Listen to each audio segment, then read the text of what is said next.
அதிக அளவில் ஊருக்குள் பேருந்துகள் வருவதில்லை என்றாலும் ஓரிரு பேருந்துகளுக்காக எங்கள் கால்கள் காத்து கிடந்த தருணங்கள் தான் அதிகம்.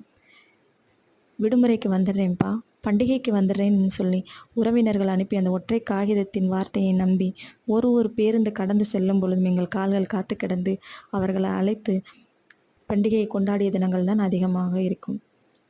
அன்று இந்த பேருந்து அதிக அளவில் நிரம்பி வழிந்தது. இன்று 10 பேரை சுமந்து செல்வது கூட மிக கடினமாக இருக்கிறது. எங்களுடைய சுகமான நினைவுகளும் சுகமான இன்பங்களும் இந்த பேருந்து தான் சுமந்து சென்றிருக்கிறது. ஒரு நாளும் அந்த பேருந்தின் சத்தம் கேட்கும் பொழுது, பஸ் வந்துருச்சுன்னு சத்தம் போட்டு கொண்டே யார் வந்தாலும் சரி வரலனாலும் சரி அந்த பேருந்தை பார்ப்பதற்காக ஓடுவோம். ஆனால் இன்று இந்த பேருந்தை பார்க்க தவமாய் தவம் கிடைக்கிறோம்.